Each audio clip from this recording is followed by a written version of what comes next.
त्या ठिकाणी आपण क्वेश्चन नंबर 7 सॉल्व करणार आहे.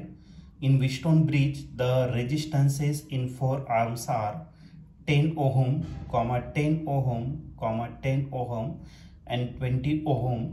To make the bridge balance, the resistance connected across 20 ohm resistance is.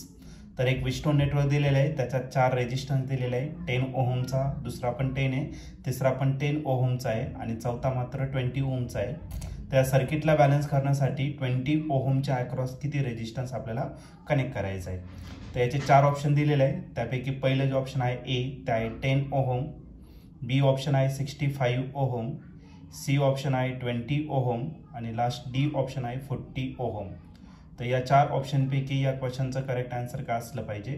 तर यासाठी आपण याला सॉल्व करूया आणि मग डिसाईड करूया. तर या क्वेश्चनमध्ये आपल्याला 4 रेजिस्टन्सेस दिलेले आहे, 10 ओहम, 10 ओहम, 10 आणि 20 ओहमचा. ठीक आहे. तर पहिला जो रेजिस्टन्स आहे तर त्या रेजिस्टन्सला आपण R1 कन्सिडर करू. R1 आहे तुमचा किती 10 ओहमचा. R2 जो आहे तो देखील आहे तुमचा 10 ओहमचा. नेक्स्ट R3 जो आहे तो देखील आहे 10 ओहमचा आणि लास्टचा जो रेजिस्टन्स आहे R4 तो आहे तुमचा 20 ओहमचा. असे 4 रेजिस्टर दिलेले आहे आणि हा ब्रिज जो आहे तो काय करायचा आपल्याला बॅलन्स करायचा आहे. तर 20 ओहम रेजिस्टन्सच्या अक्रॉस किती रेजिस्टन्स आपल्याला कनेक्ट करायचा जेणेकरून ही सर्किट विस्टोन नेटवर्क बॅलन्स व्हायला पाहिजे. तर सर्वात पहिले आपण याला विस्टोन नेटवर्क या ठिकाणी आपण ड्रॉ करून घेऊ. तर याच्यामध्ये आपल्याला 4 रेजिस्टन्स दिलेले आहे. तर त्याच्यात पहिला रेजिस्टन्स R1 या ठिकाणी कनेक्ट करू. R2 या नेक्स्ट साइडमध्ये आर्म्समध्ये कनेक्ट करू, आधाला R2.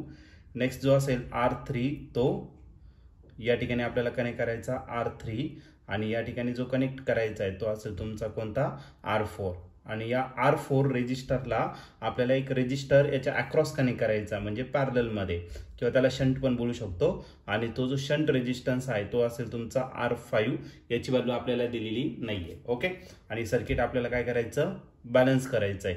बॅलन्स करायचं याचा अर्थ काय, जे अपोजिट कॉर्नर जे आहे त्याच्यामध्ये आपल्याला गॅल्व्हनोमीटर कनेक्ट करायचा आणि या गॅल्व्हनोमीटर मधला जो करंट आहे तो किती घेतला 0 जर घेतला तर ही सर्किट काय होणार आहे बॅलन्स होणार आहे. त्याच्या आधी 2 रेजिस्टन्स कसे आहे पॅरलल आहे. तर आपण या ठिकाणी काय करणार तर पॅरलल कॉम्बिनेशन या ठिकाणी घेऊन टाकणार. मग रेजिस्टन्सेस R4 and R5 are in parallel.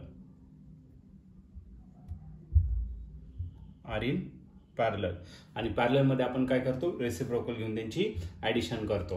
पण डायरेक्टली आपल्याकडे पॅरललचा फॉर्म्युला आहे. तर RP इज इक्वल टू काय घेतो दोन्ही रेजिस्टन्सचं मल्टिप्लिकेशन करायचं R4 इंटू R5 आणि डिवाइड बाय काय करायचं या दोघांचं addition R4 plus R5. Okay.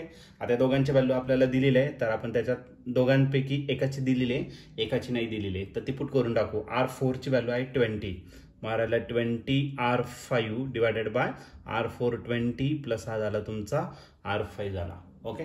आता यूज करू बॅलन्स कंडिशन ऑफ मीटर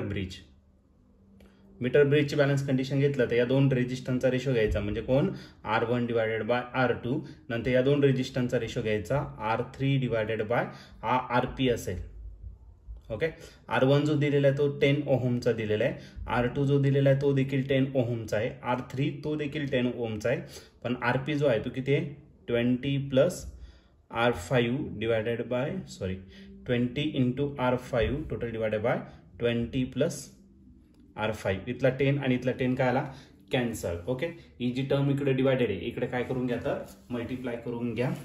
मग आपल्याला जी इक्वेशन भेटणार ती किती भेटणार तर 20 R5 total divided by 20 plus R5 आणि इकडे जो रिमेनिंग राहिला तो काय राहिला 10.